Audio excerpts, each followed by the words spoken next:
Students, this is NCERT exercise problem 2.31 from page number 70 of structure of atom, right? So let's read this statement. How many electrons in an atom may have the following quantum numbers? You are having two problems, and for this set of quantum numbers, you have to tell about the number of electrons, right? Let's see the first problem. In first problem, we are having n equal to 4 and surely ms, that means spin quantum number equal to minus half. If this question appears in competitive exam, you can clearly solve this problem by the formula total number of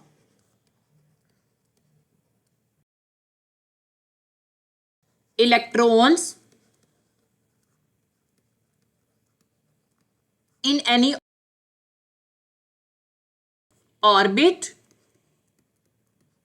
equal to 2n square, right? In this case, we are having the value of n equal to 4. So 2 into 4 square, right? So 2 into 4 into 4, that will be 16. 2 into 16, 32 electrons, right? There are 32 electrons present in n equal to 4. Now we know that there are only two spins that are existing for every electron, right? That is minus half and plus half.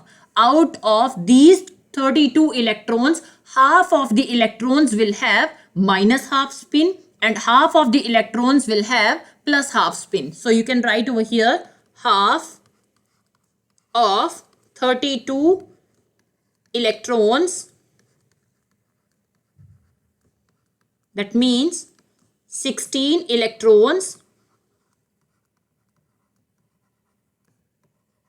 have ms equal to minus half. We know it very well. If I am considering an orbital, obviously in one orbital we can fill only two electrons, right? Out of these two electrons, one will have plus half spin and second will have minus half spin, right? So surely if I am having 32 electrons in n equal to 4, that means orbit 4, out of these 32 electrons, 16 will have minus half spin and 16 will have plus half spin, right? Now let's see the second problem. In second problem, orbit equal to 3, that means n equal to 3 and l equal to 0. In this question, you have to tell about the number of electrons present for this set of quantum number. N equal to 3 and l equal to 0, right? So I know that n will tell about the orbit, so I'll write 3 as it is. The value of l will tell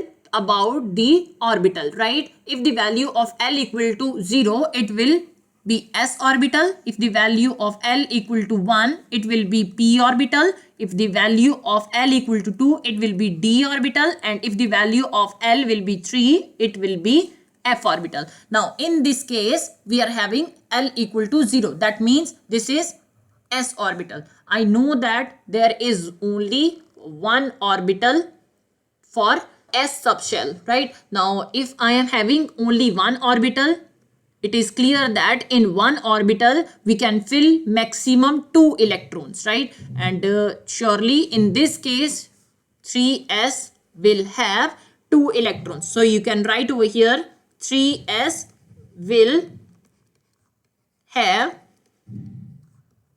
2 electrons.